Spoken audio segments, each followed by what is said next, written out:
जय श्री कृष्णा बहनों भाइयों, आज हम चर्चा करेंगे देवगुरु बृहस्पति पे। जैसे कि हमारा शास्त्र कहता है कि शुभ ग्रह हमेशा केंद्र त्रिकोण में होने चाहिए और अशुभ ग्रह 3, 6, 11 में होने चाहिए। इनके प्लेसमेंट की बात है, क्योंकि ये देवगुरु है, संतान के कारक हैं, धार्मिक प्रकृति है, जाति से ब्राह्मण है। इनका यदि कुंडली में प्लेसमेंट अच्छा हो जाता है तो जातक धर्म को साथ लेके अपना अच्छा जीवन व्यतीत कर देता है, क्योंकि जो भी धर्म से विमुख होगा उसका पतन होने का हमेशा भय बना रहता है। ये एक धर्म के विशेष कारक ग्रह हैं। यदि हम इनकी राशि की चर्चा करें तो 9 नंबर और 12 नंबर यानी कि धनु और मीन के ये स्वामी है। कर्क में ये 5 डिग्री में ये उच्च के हो जाते हैं। आज हम चर्चा करेंगे कि 12 भाव में बृहस्पति जब स्थित होते हैं, क्योंकि हम एक ग्रह की बात कर रहे हैं केवल सिंगल बृहस्पति की, तो ये क्या क्या फल देते हैं, कैसे कैसे सपोर्ट करते हैं। यदि ये 6, 8, 12 में किसी कारण में चले जाते हैं तो ये क्या फल देते हैं। अभी हम चर्चा नहीं कर रहे कि कम्बस्ट हो रहे हैं या राहु केतु के एक्सिस में आ रहे हैं या पाप दष्ट हो रहे हैं। हमेशा ध्यान रहे, गुरु की 5वीं और 9वीं दृष्टि होती है। जैसे कि तुला लग्न के लिए बृहस्पति बहुत कष्टकारी होता, लेकिन कहते हैं संत होता, संत कहता सर्वभूत रहता, सबके फायदे में रहता। तुला लग्न के लिए लॉर्डशिप सबसे ज्यादा खराब होती है, लेकिन जहां भी देखेंगे उस भाव की वृद्धि करेंगे। जब हम संतान के विषय में जाते हैं, क्योंकि मैं कारकों के विषय बताऊंगा, यदि किसी कारणवश किसी के भी संतान नहीं हो पा रही, विशेष को पुत्र के लिए, तो हम देखेंगे कि किसी ना किसी स्थिति में बृहस्पति जरूर खराब होगा। और विशेष बात आपको एक बात बता दूं, जैसे लड़कों के लिए यानी कि मेल के लिए हम शुक्र को बलिष्ठ होना अनिवार्य होता है, उसी प्रकार बिटियाओं के लिए यानी कि लड़कियों के लिए, फीमेल के लिए बृहस्पति का बलिष्ठ होना जरूरी होता है उनके मैरिज लाइफ के लिए। जैसे कि मेल के लिए शुक्र और फीमेल के लिए गुरु का बलिष्ठ होना अनिवार्य रहता है। आइए अब हम चर्चा करते हैं गुरु के विभिन्न भाव में कैसे कैसे फल देते हैं। देखिए, ये लग्न है, ये केंद्र भी है, त्रिकोण भी है। यदि यहाँ गुरु बैठ जाता है तो ज्योतिष शास्त्र के पंडित कहते हैं कि लग्न में स्थित बृहस्पति कुंडली के 1.25 लाख दोष समाप्त कर देता है। कैसे कर देता है? जब जातक के लग्न में बैठेगा तो जातक धार्मिक प्रवृत्ति का होगा, ईश्वरवादी होगा, मंत्रों में उसकी पकड़ होगी, धर्म कर्म में विश्वास करेगा, यानी खुद वो एक ऊंचा योग की तरफ जा रहा, आत्मा को निम्न से लेकर उच्च की तरफ को जा रहा, मतलब खुद अपने को श्रेष्ठ बना रहा।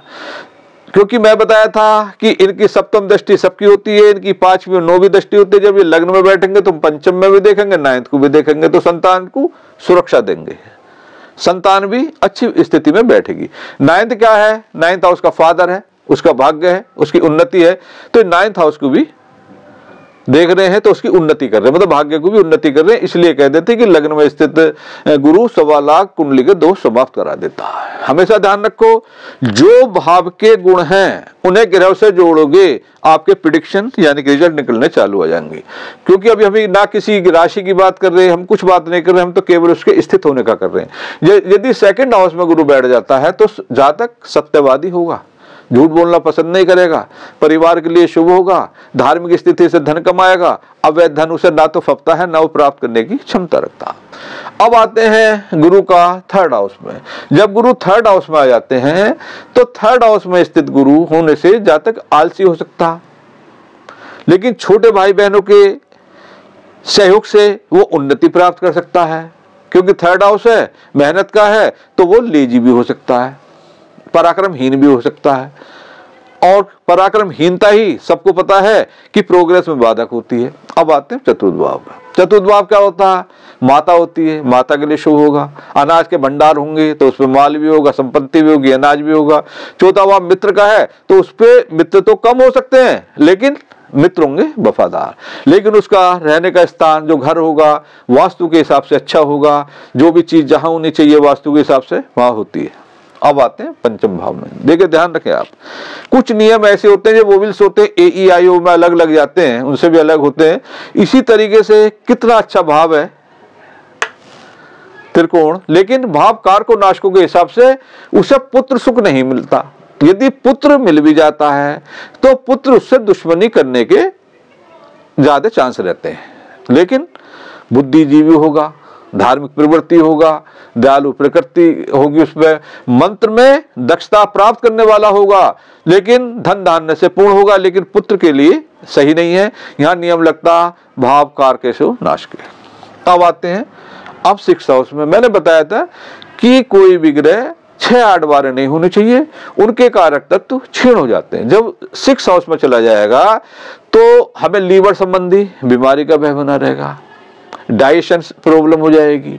यदि पुत्र होगा संकट में आ सकता है, पुत्र उससे शत्रुता भी रख सकता है, लेकिन जातक अपनी मेहनत से, अपने दिमाग से शत्रु पर विजय प्राप्त करता रहता है। अब आते हैं हम सप्तम भाव में। सप्तम भाव क्या है? सप्तम भाव स्पाउस का भाव है। सप्तम भाव में स्थित गुरु स्पाउस को धार्मिक प्रवृत्ति बनाता है, खुद दयालु प्रकृति क्यों हो जाती है? क्योंकि यहां से सप्तम दृष्टि से लग्न को देखेंगे, क्योंकि बृहस्पति जिस भाव को देखते हैं उस भाव की सुरक्षा करते हैं। मैंने आपको एक विशेष नियम भी बताया था कि जैसे कि तुला लग्न के लिए बृहस्पति विशेष कष्टकारी हो जाता, लेकिन जहां देखेंगे उस भाव की वृद्धि करेंगे। ये सिद्धांत तो सब में लगता है, जो युवा स्वामी दृष्टि तो तत्सर्व वृद्धि। अब आ जाइए अष्टम भाव में। अष्टम भाव क्या है? गड्ढा है, मृत्यु है, हर कार्य रुकावटें हैं, इन्वेस्टमेंट है। यदि यहाँ किसी कारण गुरु आ जाता है तो एक तो ये एजुकेशन में थोड़ा प्रॉब्लम पैदा जरूर करेगा। दूसरी बात क्या है? संतान यानी कि विशेष रूप से पुत्र बड़ी मुश्किल से मिलता है। लेकिन यदि आप ज्योतिष जानते हैं, आपकी कुंडली में आपके पुत्र की या संतान में या किसी के, तो बृहस्पति दयालु भी है। यदि आप इसका दान करना चालू कर देंगे तो वो अशुभता ग्रह शुभता की तरफ अग्रसर हो जाएगा। लेकिन अष्टम में स्थित गुरु एजुकेशन में प्रॉब्लम, संतान में प्रॉब्लम, कभी कभी दूरत्व भी पीड़ित हो जाता तो कैश इन हैंड में प्रॉब्लम हो जाती है। गुरु क्योंकि ज्ञान का कारक है, जब उसे कोई डिसीजन लेना होगा उसे सही डिसीजन नहीं मिलेगा। लेकिन अचानकता का भाव है, कभी कभी अचानक धन लाभ के लिए शुभ हो जाता है। अभी हम राशि की बात ही नहीं कर रहे, केवल प्लेसमेंट की बात कर रहे हैं। अब आते हैं हम 9th में। मैंने कहा था कि लग्न से श्रेष्ठ है पंचम भाव, पंचम से श्रेष्ठ है 9th हाउस। जब बृहस्पति 9th हाउस में हो जाता है तो ऐसा जातक स्वयं भाग्यशाली होता है, धर्म के प्रति आसक्त होता है, फादर के लिए शुभ होता है, धार्मिक कार्य कर करके उसके द्वारा वो अपने भाग्य को मजबूत कर लेता है। क्योंकि पंचम दृष्टि लग्न में होने के कारण है तो ऐसा जातक दयालु भी होता है, सॉफ्ट कॉर्नर बात होता, सबके हित में रहने वाला, तो उसे प्रसिद्धि मिलती रहती है। यदि हम दृष्टि देखें 9वीं 7, 8, 9, वो संतान के लिए भी अच्छा होता, उसकी संतान सुरक्षित रहती है, उसकी संतान नेम फेम प्राप्त करेगी और धार्मिक प्रवृत्ति की भी होगी। अब आते हैं हम 10th हाउस में। मैंने बताया था लग्न से, क्योंकि लग्न केंद्र भी है, त्रिकोण भी है, लग्न से स्टेज से चतुर्थ भाव, चतुर्थ से सप्तम, सप्तम से 10th हाउस। तो 10th हाउस में स्थित गुरु ऐसा आदमी धार्मिक कार्य करने वाला होता है। धर्म के क्षेत्र में उसे अच्छी प्रसिद्धि मिलती है, बैंक में वो अच्छी सर्विस प्राप्त कर सकता है। धार्मिक किताबें हैं, इनका जब यदि वो लिया बेबी करेगा या इससे संबंधित व्यापार करेगा, अधिक फायदा होगा। जैसे कि हमारा बृहस्पति, क्योंकि मैं 10th हाउस में इसलिए बोल रहा हूँ क्योंकि पूछते हैं कि यदि 10th हाउस में बृहस्पति है तो हम क्या कार्य करें। हमारे खाने का, पीने का, जितने रेस्टोरेंट होते हैं सब बृहस्पति में आते हैं, तो इन होटल के क्षेत्र में भी ये अच्छा प्रसिद्ध हो जाते हैं। बैंक मैनेजर बन सकता, बैंक को अच्छी सर्विस प्राप्त कर सकता, धार्मिक कार्यों में लगता, किसी मठ का पीठाधीश बन सकता। अब आते हैं एकादश भाव। हमेशा ध्यान रखना, एकादश भाव में स्थित ग्रह हर चीज देने की क्षमता रखता है, तो यहाँ बृहस्पति हर कार्य के लिए शुभ रहते हैं। इसलिए भी शुभ रहते हैं, यदि आप सप्तम दृष्टि से देखेंगे तो संतान को सुरक्षा कर रहे हैं, धर्म विद्या के प्रति आसक्त रह रहे हैं और स्पाउस को भी सुरक्षा कर रहे हैं। तो मतलब एकादश में स्थित गुरु अच्छे फल देने की क्षमता रखते हैं। यदि ये चला जाता है 12th हाउस में, 12th हाउस क्या है कि हर चीज का यहाँ इन्वेस्टमेंट है। 12th हाउस में स्थित गुरु जातक के पुत्र नहीं देता है, मैं अपने शब्दों से नहीं कहना चाहता, पुत्र को नुकसान का भय बना रहता है। वो इतना अधिक बोलने लगता है कि लोग बाग उससे नफरत करने लगते हैं और कैश इन हैंड की प्रॉब्लम हो जाती है, शास्त्र कह रहे हैं ये धर्म का धार्मिक दिखाता है लेकिन अंदर से पाखंड लिए होता है। पुत्र का भय बना रहेगा उसे, मतलब पुत्र आज तो होगा नहीं, संतान ही नहीं होगी, यदि पुत्र होता तो उसके थोड़ा नुकसान का भय बना रहता। हमने इस तरीके से चर्चा करी गुरु के 12 हाउसेस में। हमें से ध्यान रखना, 9 ग्रहों में गुरु एक विशेष अपना महत्व रखते हैं क्योंकि धर्म के गुरु हैं। इन्हें देव गुरु भी कहते हैं, जाति इनकी ब्राह्मण है और ज्ञान देने की इन्हें बड़ी क्षमता होती है। फिर चर्चा करेंगे हम इसी तरीके से, जैसे कि हमने अब तक शुक्र की 12 हाउसेस में विवेचना करी, अब हमने करी गुरु की। मैं उनसे भी कहता हूं जो मेरे ज्योतिष सीख रहे हैं मेरी क्लास के द्वारा, आप इन्हें भी देखिए, इनके नोट्स बनाइए, फिर मैं आपको इनके नोट्स लिख के भी दूंगा और आप देखेंगे कि विभिन्न भागों में क्या करते हैं। लेकिन हमेशा ध्यान रखना चाहिए, दिमाग में साइन हमेशा रहना चाहिए कि जो शुभ ग्रह हैं, शुभ ग्रह मीन्स गुरु, शुक्र, बुध, चंद्रमा, ये 6, 8, 12 में अच्छा फल नहीं देते हैं। ये साइन करने के होते हैं। फिर आप खुद अपने इनके रिजल्ट निकालने चालू होंगे कि गुरु लग्न में बैठा दयालु हो गया, दूसरे में हो गया धनवान हो गया, तीसरे में हो गया लेजी हो गया, चतुर्थ में हो गया प्रॉपर्टी युक्त हो गया, पंचम में हो गया भावकार के सुनाशकों के हिसाब से। पुत्र या तो दुश्मनी रखता है या होता नहीं है। 6 हाउस में, क्योंकि मैं बता रहा हूँ सारे गलत रिजल्ट आते हैं। सप्तम में उसकी पत्नी धार्मिक प्रवृत्ति होती है।